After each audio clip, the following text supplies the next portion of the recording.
শুভ দুপুর।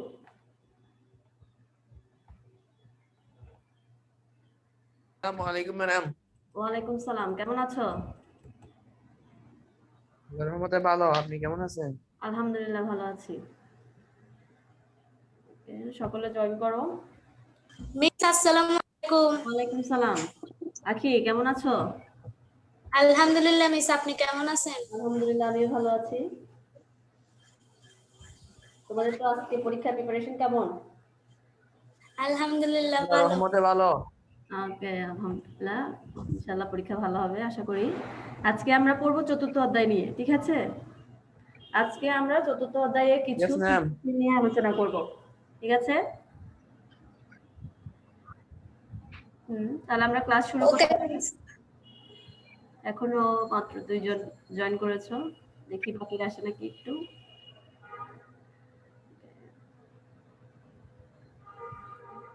প্রশ্নটা দেখো তোমরা একটু, এখানে স্ক্রিনের মধ্যে যে প্রশ্নটা দেওয়া আছে প্রশ্নটা একটু খেয়াল করো, দেখতে পাচ্ছো? তোমরা কি স্ক্রিনের প্রশ্নটা দেখতে পাচ্ছো? Yes, ma'am, দেখতে পাচ্ছি। হ্যাঁ মিস, দেখতে পাচ্ছি। হ্যাঁ, এখানে যে উদ্দীপকটা দেওয়া হয়েছে একটু একটু ভালো করে খেয়াল করো। এখানে কিছু মৌলের নাম দেওয়া হয়েছে, ঠিক আছে? যেমন এটা পর্যায় সারণী, কিছু খণ্ডিত অংশ দেওয়া হয়েছে এই উদ্দীপকের মধ্যে, লিথিয়াম, সোডিয়াম, ক্যালসিয়াম, রুবিডিয়াম, ঠিক আছে? এরপরে সোডিয়ামের পরে ম্যাগনেসিয়াম, যেটা ডান পাশ দিয়ে দেওয়া হয়েছে, sodium, magnesium, aluminium, silicon, boron, ঠিক আছে?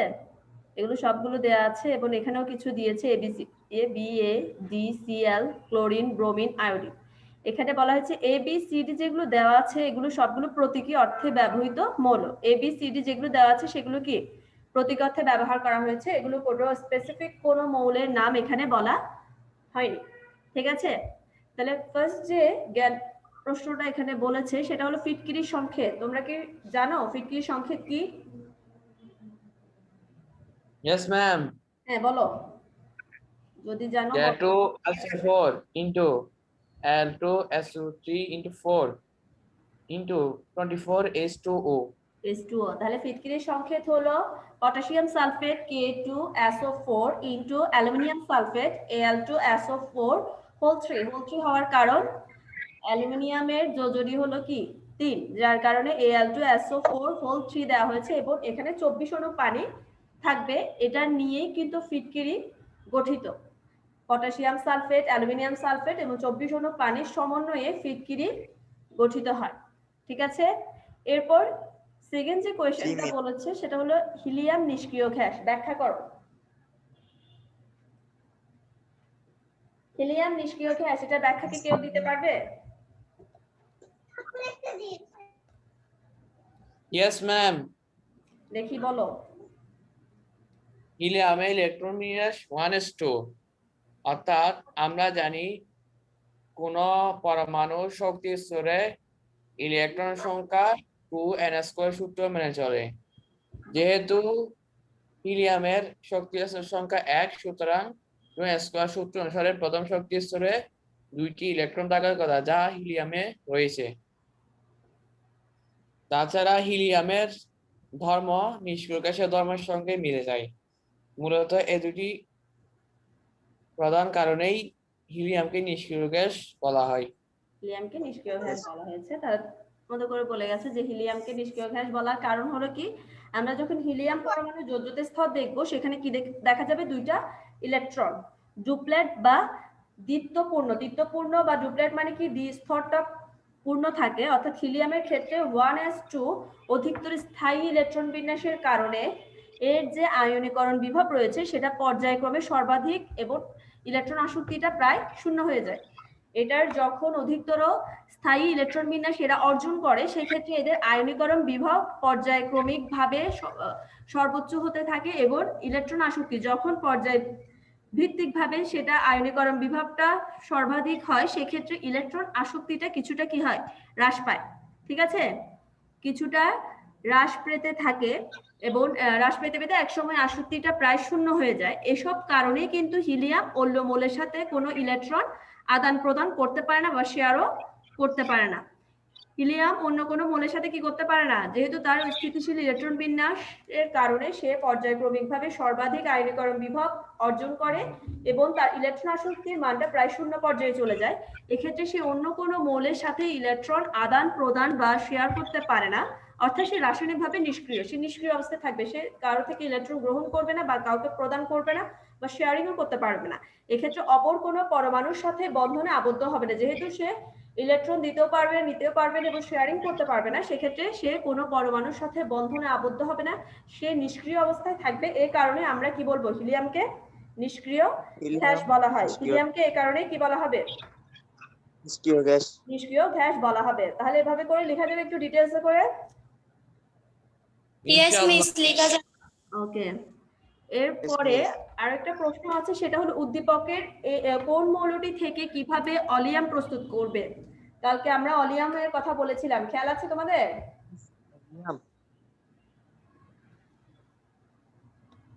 কালকে তোমাদের Yes, miss. বলা হয়েছিল, হ্যাঁ, ওখানে ওই মৌল থেকে, উদ্দীপকের কোন মৌলটি থেকে আমরা অলিয়াম প্রস্তুত করতে পারবো সমীকরণ সহ ব্যাখ্যা। তোমরা একটু ভালো করে উদ্দীপকটা খেয়াল করো।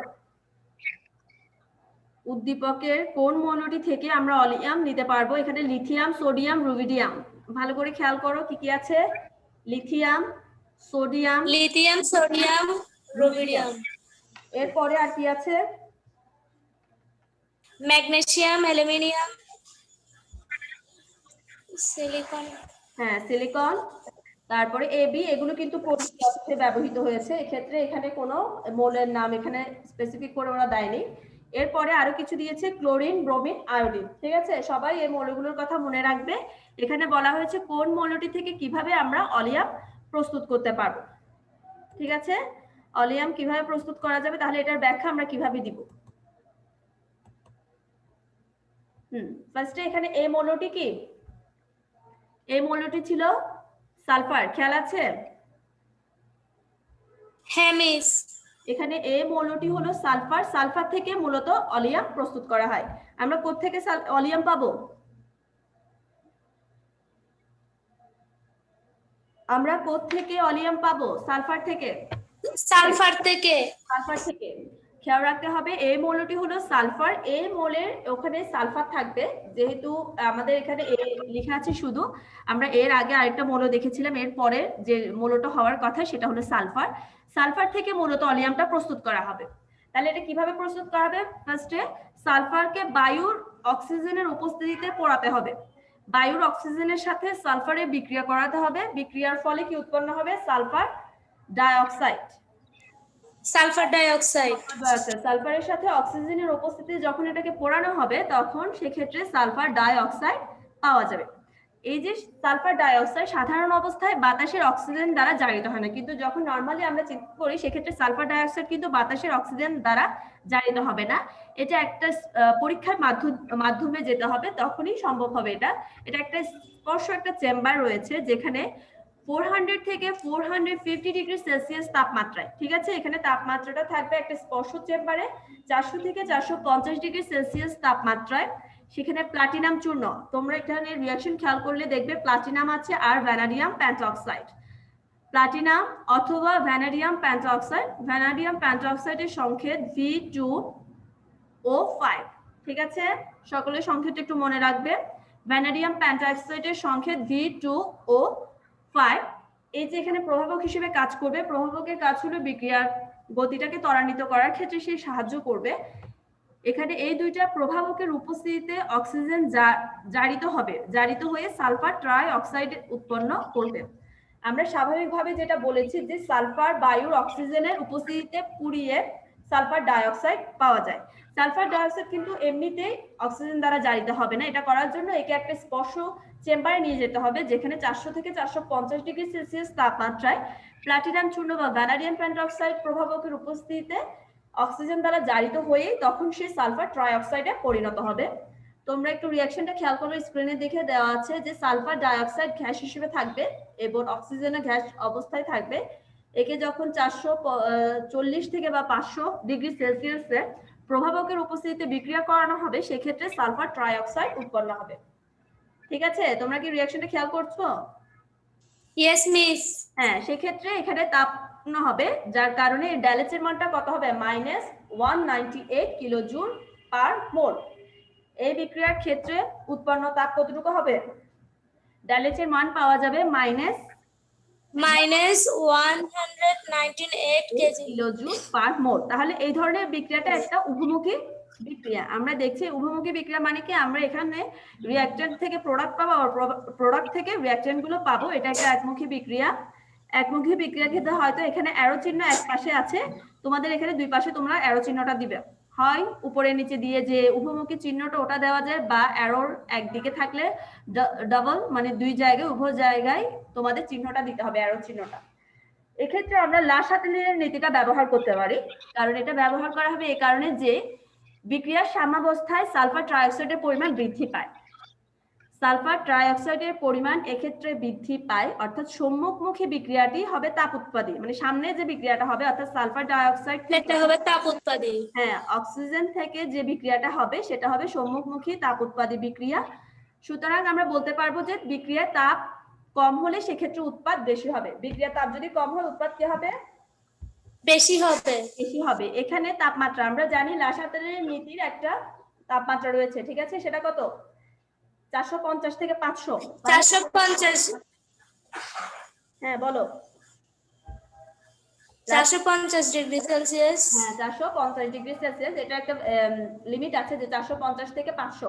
তাহলে এক্ষেত্রে অত্যনুকূল তাপমাত্রা হবে 450 ডিগ্রি সেলসিয়াস। এই তাপমাত্রায় অর্থনৈতিকভাবে লাভজনক পরিমাণে সালফার ট্রাইঅক্সাইড উৎপন্ন করা হয়। তাহলে এক্ষেত্রে যে তাপমাত্রাটা দেওয়া হবে সেটা হলো 450 ডিগ্রি সেলসিয়াস তাপমাত্রায়।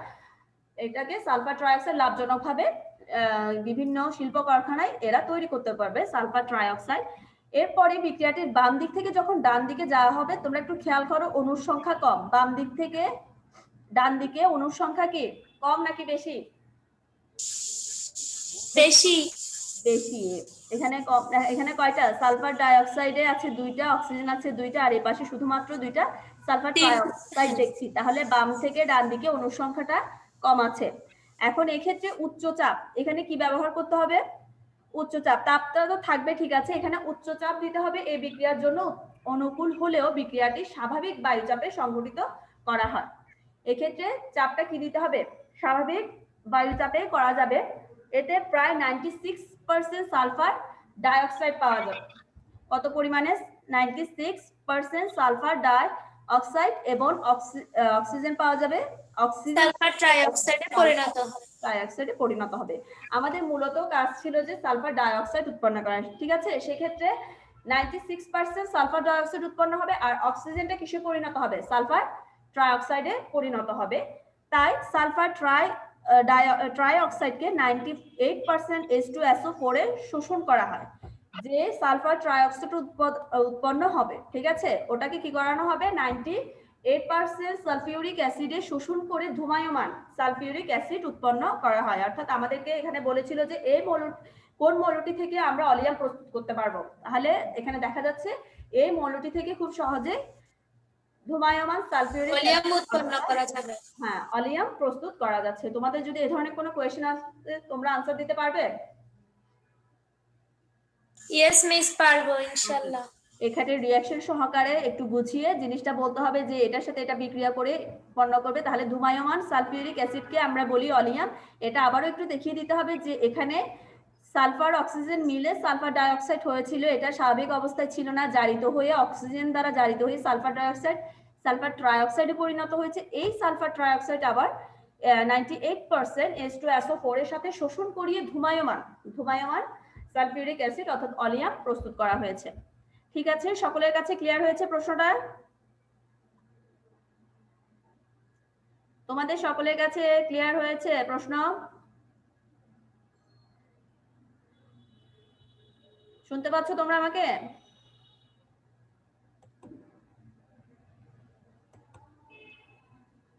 তোমরা কি আমাকে শুনতে পাচ্ছ? মিস নেট কানেকশন ডিস্টার্ব করতেছে। আচ্ছা, এখন শুনতে পাচ্ছ নাকি দেখো? মিস শোনা যাচ্ছে এখন? শুনতে পাচ্ছি। হ্যাঁ, ওকে। এরপরে আমরা আরেকটা প্রশ্ন যাব।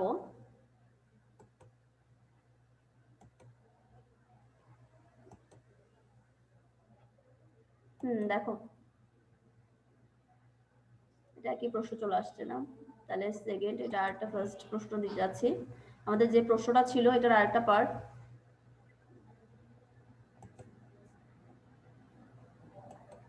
প্রশ্নটা খেয়াল করো, দেখেছো এখানে কি বলেছে, এ বি সি ডি মৌলের পারমাণবিক আকারের ক্রম বিশ্লেষণ করো। এখানে কিন্তু কিছু মৌল দিয়েছে, তার সাথে কিছু প্রতীকী ব্যবহার করেছে এ বি সি ডি। এগুলোর মধ্যে এ বি সি ডি যে মৌলের পারমাণবিক আকারের ক্রম, এটার আকারটা কেমন হতে পারে, পর্যায় সারণীতে এরা কিভাবে থাকতে পারে, এটা বিশ্লেষণ করো। তাহলে দেখি বলো তো এ কোন পর্যায়ের মৌল হতে পারে। এখানে যে এ দেখছি আমরা, এটা মিস কোথায়? এ মৌলটি ক্লোরিনের পূর্বে আছে। ক্লোরিনের পূর্বে আছে এর মানে এই মৌলটা হলো তৃতীয় পর্যায়ে ক্লোরিনের পূর্বে আছে। আর বি মৌলটি এস এর পূর্বে আছে, একটু খেয়াল করো ভালো করে। আর বিটা আছে এস এর। মিস কোশ্চেনটা দেখা যাচ্ছে। সি মৌলটি 1 নং গ্রুপে। সি মৌলটাকে আমরা এটা হলো 1 নম্বর গ্রুপে দেখতে পাচ্ছি সোডিয়ামের পরে, এবং ডি যে মৌলটি রয়েছে সেটা আছে গ্রুপ 17। তাহলে আমরা জানি পর্যায় সারণীর লাস্টের দিকের যে গ্রুপটা সেটা হলো গ্রুপ 17। গ্রুপ 17 এর ক্লোরিনের উপরে অবস্থিত। ঠিক আছে, এরপরে আমরা আগে এদের অবস্থানটা দেখে নিয়েছি কোথায় কি আছে। তাহলে উদ্দীপকের এ বি সি ডি মৌলগুলো কি হতে পারে, দেখি কেউ কি বলতে পারবে? মিস ঘ নাম্বারটা না? এই নাম্বারটা কি হবে, এটা হবে সালফার। এটা কি হবে, সালফার। সালফারের আগে আছে আমরা জানি ফসফরাস। আমরা জানি সোডিয়াম 11, তারপর এরপর ম্যাগনেসিয়াম 12, অ্যালুমিনিয়াম 13, সিলিকন কত 14, বোরন 15, এরপরে সালফারের কত 16। এরপরে আছে ক্লোরিনের 17 আমরা জানি। এভাবে করে কোনো একটা উদ্দীপক যদি দেওয়া থাকে প্রতীকী ব্যবহার করে, সেই ক্ষেত্রে তোমাদেরকে পর্যায় সারণীটা ভালো করে মনে রাখতে হবে, ওখান থেকে তোমাদের বের করতে হবে কিভাবে এটা বর্ণনা করা যায়। তাহলে এক্ষেত্রে আমরা এটা পেয়েছি, এ হলো সালফার দেখছি। এরপরে আগে সালফারের আগে আমরা জানি কি থাকে, ফসফরাস। এরপরে সিটা কোথায় দেখো একটু, লিথিয়াম প্রথম যে ইয়াটা আছে তৃতীয় পদ, এখানে লিথিয়াম সোডিয়াম, এরপরে কি হওয়ার কথা পটাশিয়াম। আমরা যখন ক্রম দেখতে যাই লিথিয়াম সোডিয়াম এরপরে থাকে পটাশিয়াম, তাহলে সি মৌলটা হলো পটাশিয়াম। এবং ডি ক্লোরিনের পূর্বে কে থাকে, ক্লোরিনের পূর্বে কে আছে, ফ্লোরিন। ঠিক আছে, তোমরা কি আমাকে শুনতে পাচ্ছ?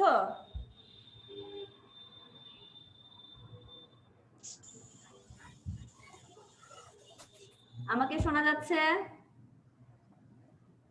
এখানে এ বি সি ডি, এ হলো সালফার, এর আগে বি যেটা আছে সেটা ফসফরাস, এরপরে সোডিয়ামের নিচে সি দেখতে পাচ্ছি, সোডিয়ামের এই যে সি এটা হলো পটাশিয়াম।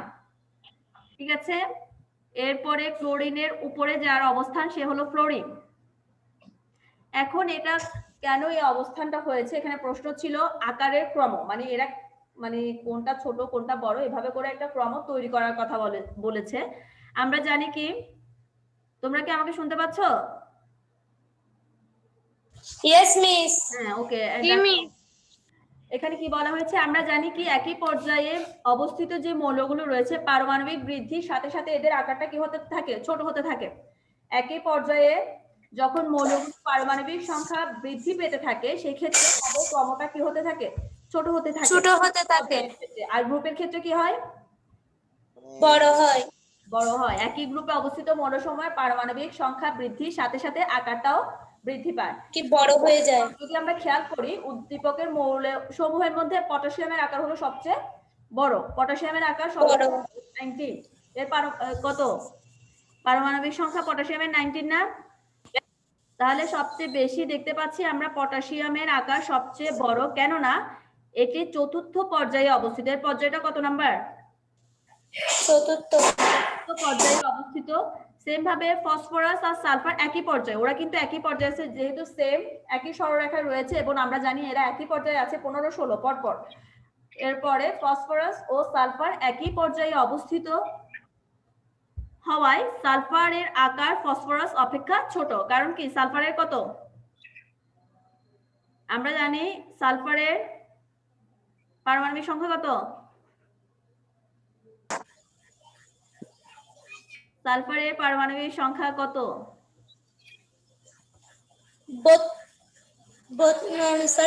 16। তারপরে ফসফরাসের 15। তাহলে সে কারণে সালফারের 15 সংখ্যা পি অপেক্ষা ছোট হবে, কেননা পি এর পারমাণবিক সংখ্যা এস অপেক্ষা কম। আমরা জানি কি ফসফরাসের পারমাণবিক সংখ্যা সালফারের পারমাণবিক সংখ্যা অপেক্ষা কম, সে কারণে ফ্লোরিন এর আকারের জন্য আবার তিনটা মৌল অপেক্ষা সর্বাপেক্ষা ছোট হবে। ফ্লোরিন একদম কি হবে সবার ছোট। ফ্লোরিনের আকার সবচেয়ে ছোট। অন্য যে তিনটা মৌলের কথা বলেছি আমরা, সালফার, ফসফরাস, পটাশিয়াম, এই তিনটা মৌলের তুলনায় আমরা জানি, কারণ ফ্লোরিনের হলো 9, ফ্লোরিনের যেহেতু 9, তার আকার সবচেয়ে ছোট, তিনটা মৌল অপেক্ষা সর্বাপেক্ষা ছোট বলে একে, কেননা এটা আবার দ্বিতীয় পর্যায়ে অবস্থিত। এটা কোন পর্যায়ে? ফ্লোরিনের অবস্থানটা আমরা কোথায় পাই? দ্বিতীয় পর্যায়ে পাই। যদি ক্রম আলোচনা করা হয়, প্রথমে হবে কার অবস্থান? পটাশিয়াম, ঠিক আছে, এরপরে হবে ফসফরাস, এরপরে সালফার, এরপরে ফ্লোরিন, অর্থাৎ বড় থেকে ছোট আকারে এভাবে করে তোমরা ক্রমটা সাজিয়ে দিবে, ঠিক আছে?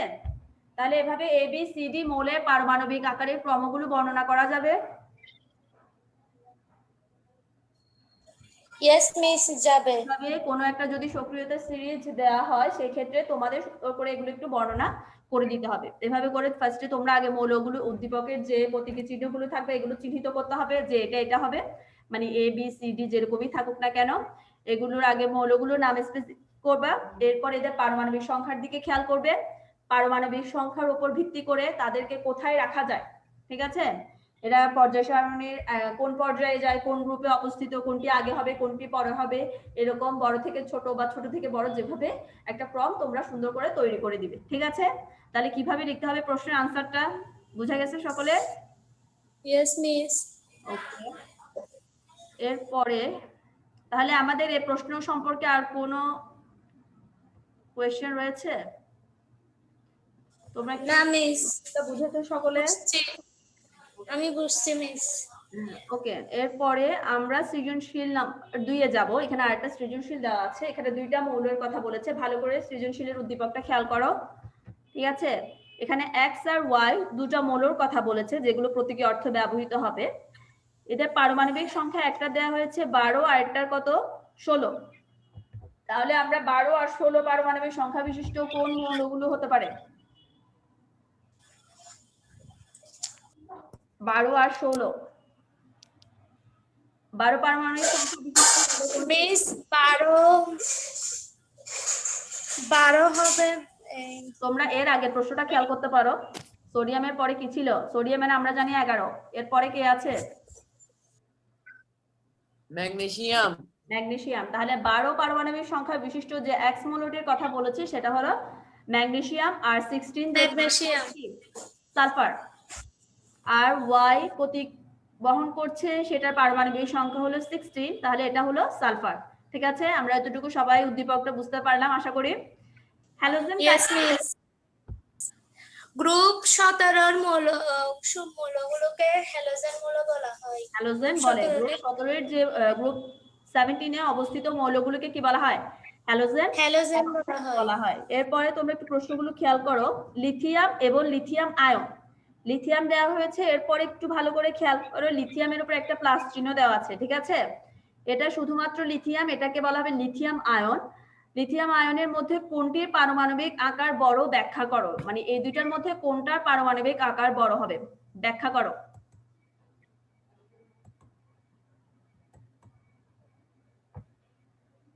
লিথিয়ামের পারমাণবিক সংখ্যা আমরা কি জানি? পারমাণবিক আকার লিথিয়াম প্লাসের চেয়ে বড় হবে। হ্যাঁ, বলে যাও, তুমি তোমারটা বলে যাও। লিথিয়াম প্লাসের পারমাণবিক সংখ্যা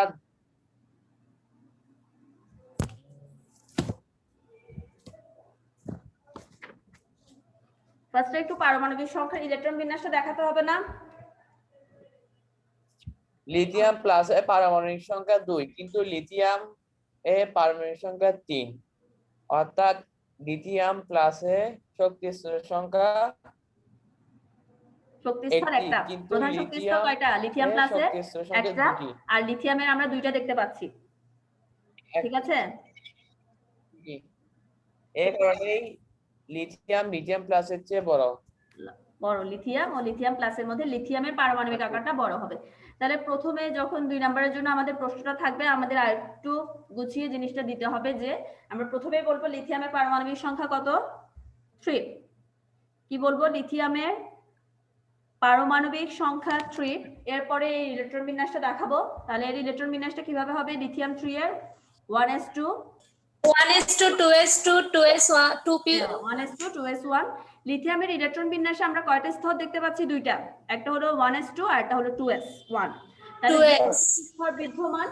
এখন লিথিয়াম থেকে একটা ইলেকট্রন যখন ত্যাগ হবে, যখন আমরা জানি ইলেকট্রন দিয়ে দেয়, এরপরে সে পজিটিভ আয়ন বিশিষ্ট হয়, অর্থাৎ এক্ষেত্রে একটা ইলেকট্রন ত্যাগ করে সে যখন লিথিয়াম প্লাস আয়নে পরিণত হবে, তখন তার ইলেকট্রন বিন্যাস কত হবে? একটা যখন চলে যাবে, তখন লিথিয়াম প্লাসের ইলেকট্রন বিন্যাস হবে শুধুমাত্র আমরা লিখবো কি 1s2, ঠিক আছে?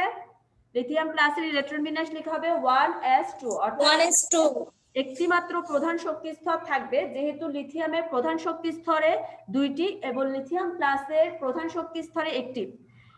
লিথিয়ামের ক্ষেত্রে আমরা দুইটা শক্তি স্তর দেখেছি, আর লিথিয়াম প্লাসের ক্ষেত্রে একটি মাত্র শক্তি স্তর হওয়ার কারণে লিথিয়ামের পারমাণবিক আকার কি হবে? বড় হবে, কাছে লিথিয়াম প্লাস আয়নের চেয়ে বড় হবে, ঠিক আছে?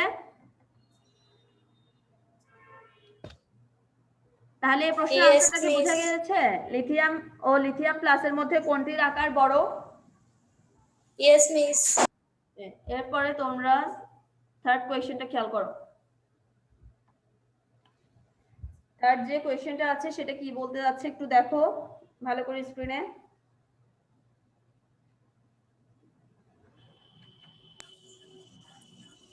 মৌলটির পারমাণবিক সংখ্যা 16, অর্থাৎ ইলেকট্রনের সংখ্যা 16, এর ইলেকট্রন বিন্যাস এটি হবে সালফার।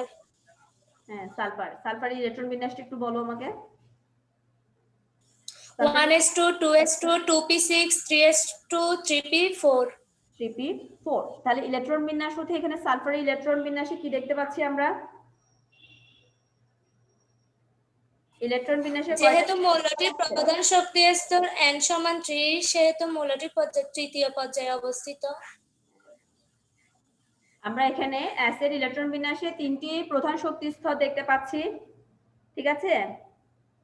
yes miss 3টা প্রধান শক্তি স্তর দেখতে পাচ্ছি এবং শেষ কক্ষপথে কয়টা ইলেকট্রন আছে? 6টা, 2 4 টোটাল আছে 6টা।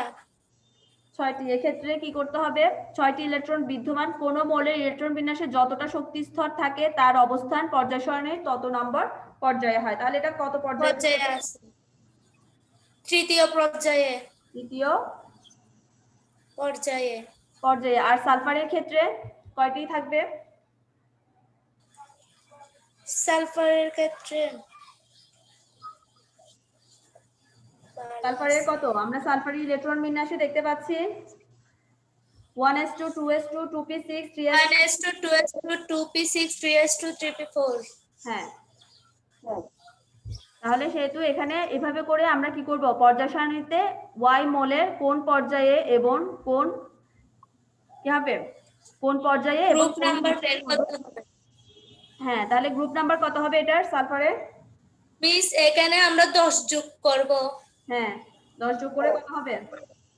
16। তো তাহলে এভাবে করে কি বের করা যাবে এগুলো? yes miss পারবো। বের করতে পারবো? yes miss এরপরে আর কোন কোশ্চেন দেখি? এরপরে আমরা আরো কিছু এক্সট্রা প্রশ্ন নিয়ে আলোচনা করছি, তোমাদের কিছু কোয়েশ্চেন করছি, খেয়াল করো। টলেন বিকারক কি জানো? টলেন মিস বিকারক আমার স্ক্রিনে কোনো কোশ্চেন শো করতেছে না। কেন? একটু খেয়াল করো, আমি আবার দিচ্ছি না হলো। ফুল ব্ল্যাক উঠছে। এখন দেখতে পাচ্ছ নাকি দেখো, আমি নিউ করে শেয়ার দিয়েছি, দেখতে পাচ্ছ? না দেখা যাচ্ছে না মিস, আমি লিপ নিয়ে আবার ঢুকে জয়েন করি। আচ্ছা, আবার জয়েন করো না। হ্যাঁ, চলেন বিকারক কি? প্রশ্নটার আনসার কারোর কাছে জানা আছে? যদি একটা জ্ঞানমূলক প্রশ্ন আসে যে চলেন বিকারক কি, সেক্ষেত্রে আনসারটা কিভাবে দিব আমরা? আমরা জানি কি? আমাকে শুনতে পাচ্ছ?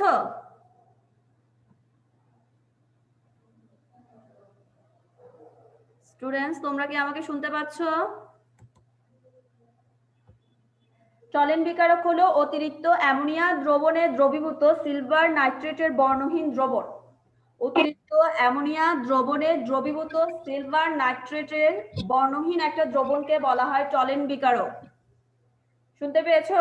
তোমরা যারা জানো না এটা একটু নোট করে রাখো। আমি কি বললাম? চলেন বিকারক কি?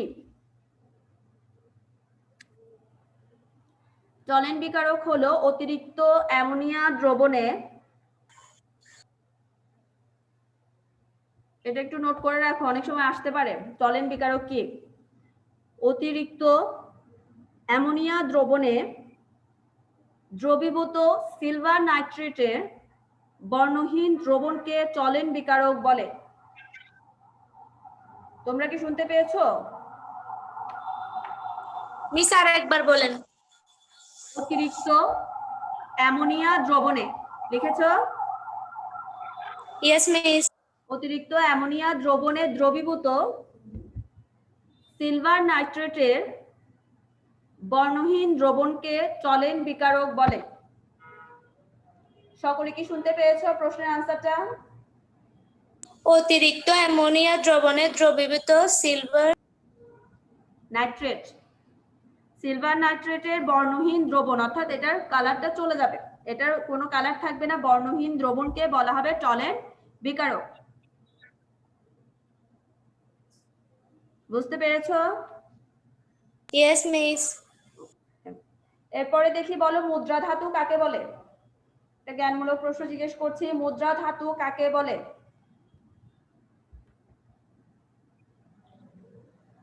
কারো কি জানা আছে?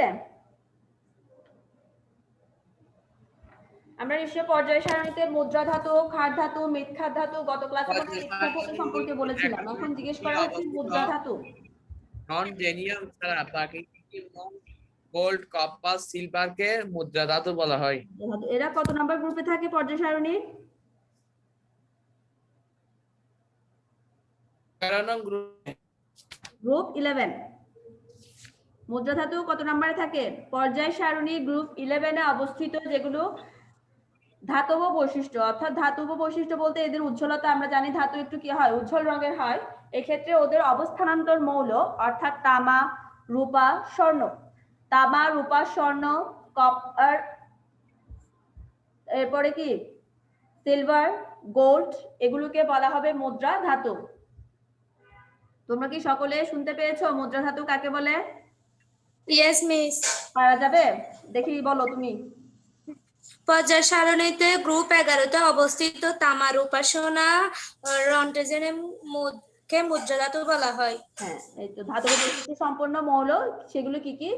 তামা, রূপা, স্বর্ণ, এগুলোকে বলা হয় তামা, মুদ্রা। রূপা, সোনা, রন্টেজেনিয়াম। হ্যাঁ, মুদ্রা ধাতু বলা হয়। এরপর আরেকটা কোয়েশ্চেন হলো, আয়োডিনকে তরল অবস্থায় পাওয়া সম্ভব কিনা ব্যাখ্যা করো। আমরা কি আয়োডিনকে তরল অবস্থায় পাই? আয়োডিনকে তরল অবস্থায় পাওয়া সম্ভব কিনা? তোমরা সকলে প্রশ্নটা শুনতে পেয়েছো? Yes miss. হ্যাঁ, এক্ষেত্রে আয়োডিনকে তরল অবস্থায় পাওয়া সম্ভব না। কারণ কি, এটা একটা ঊর্ধ্বপাতিত পদার্থ। আমরা জানি কি ঊর্ধ্বপাতিত পদার্থের ধর্ম হলো, একে যখন ফোটানো হয় সেটা তরলে পরিণত হবে না, সেটা মেল্ট না হয়ে সরাসরি কিসে পরিণত হবে? বাষ্পে পরিণত হবে। ওই ধরনের পদার্থকে আমরা বলি ঊর্ধ্বপাতিত পদার্থ। এক্ষেত্রে আয়োডিনকে আমরা তরল অবস্থায় এই কারণে পাবো না, আমরা জানি আয়োডিন একটা ঊর্ধ্বপাতিত পদার্থ। ঊর্ধ্বপাতিত পদার্থকে যখন তাপ দেওয়া হয় তা তরলে পরিণত না হয়ে বাষ্পে পরিণত হয়। তাহলে যেহেতু আয়োডিন একটা ঊর্ধ্বপাতিত পদার্থ, সেহেতু আমরা যখন আয়োডিনকে তাপ দিব তা তরলে পরিণত হবে না, সরাসরি বাষ্পে পরিণত হবে। এই কারণেই আয়োডিনকে কি বলা যাবে না, এরা তরল অবস্থায় আমরা কখনো এদেরকে পাবো না। ঠিক আছে? আয়োডিনকে এই জন্যই তরল অবস্থায় পাওয়া যাবে না। তোমাদের কাছে ক্লিয়ার হয়েছে প্রশ্নটা? Yes miss. এরপর আরো একটা প্রশ্ন, সেটা অনুধাবনমূলক একটা প্রশ্ন জিজ্ঞেস করছি যে কপারের ইলেকট্রন বিন্যাস স্বাভাবিক নিয়ম মেনে চলে না কেন? কপারের যে ইলেকট্রন বিন্যাস রয়েছে সেটা স্বাভাবিক নিয়ম মেনে চলে না কেন? প্রথমে আগে আমাকে তোমরা ইলেকট্রন বিন্যাসটা বলবে কপারের পারমাণবিক সংখ্যা এবং ইলেকট্রন বিন্যাস।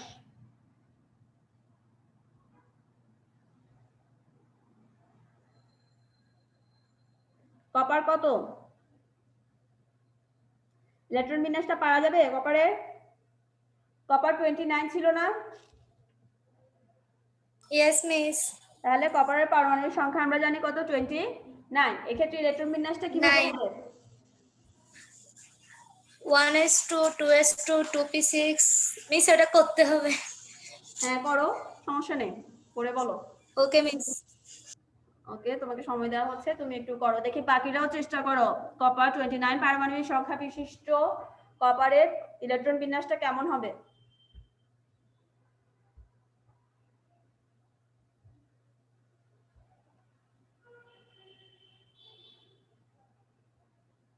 বাকিরা কি চেষ্টা করছো না বসে আছো?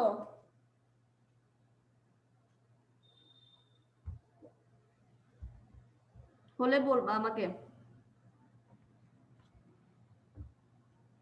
কপারের ইলেকট্রন বিন্যাস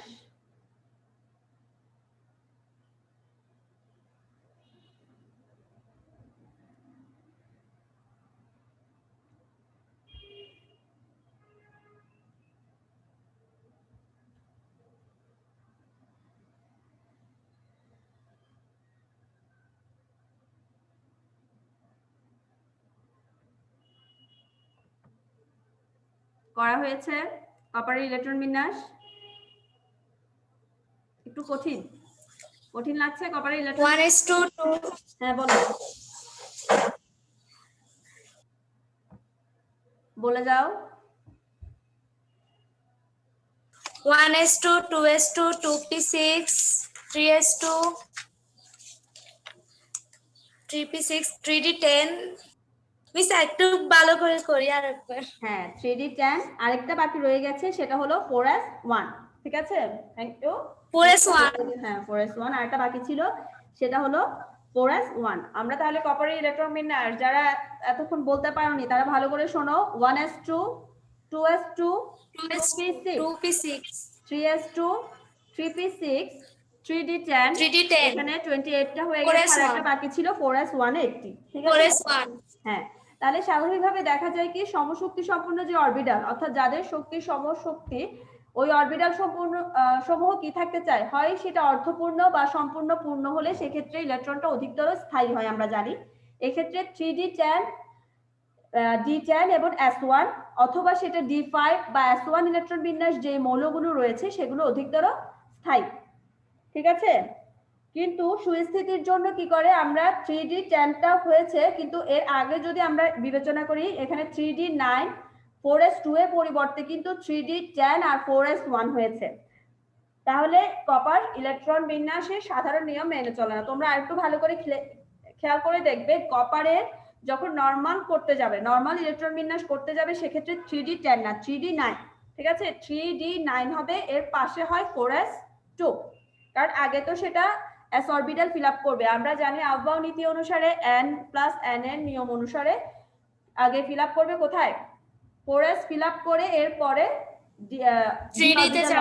3d অরবিটালে আসবে, সেক্ষেত্রে 3d এর ক্ষেত্রে 9 হবে এবং 4s2 হবে। কিন্তু যেহেতু এরা আমরা দেখছি কোনো অর্ধপূর্ণ নেই, বা এখানে অর্ধপূর্ণ দেখছি না এদেরকে আমরা, বা সম্পূর্ণ পূর্ণ দেখছি না, এক্ষেত্রে একটু এরা ইলেকট্রন ট্রান্সফার করতে পারে উদ্দীপিত হয়ে একজন থেকে, মানে 3d থেকে 4s ইলেকট্রন কি করতে পারে, 4s থেকে 3d তে ইলেকট্রন ট্রান্সফার হতে পারে, সেক্ষেত্রে ট্রান্সফার হয়ে 3d10 হবে এবং 4s1 হবে, এরকম হতে পারে। তাহলে আমরা বলতে পারবো যে কপার সাধারণ নিয়ম মেনে চলে না, যেহেতু সে ইলেকট্রন কি করতে পারে উদ্দীপিত অবস্থায় স্থিতিশীলতা অর্জনের জন্য তারা ইলেকট্রন শেয়ার করে স্থিতিশীলতা অর্জন করে। এই কারণে কপারের ইলেকট্রন বিন্যাস স্বাভাবিক নিয়ম মেনে চলে না। তোমাদের কাছে প্রশ্নটা ক্লিয়ার হয়েছে? Yes miss. এরপরে এখানে খেয়াল করো, আর একটা প্রশ্ন বলছি, ধাতব বন্ধন কাকে বলে? ধাতব মিস বন্ধন কাকে বলে? হয় তাকে ধাতব বন্ধন বলে। হ্যাঁ, একটু ক্লিয়ার করে বলো। মিস ধাতু আর ধাতুর মধ্যে যে একটা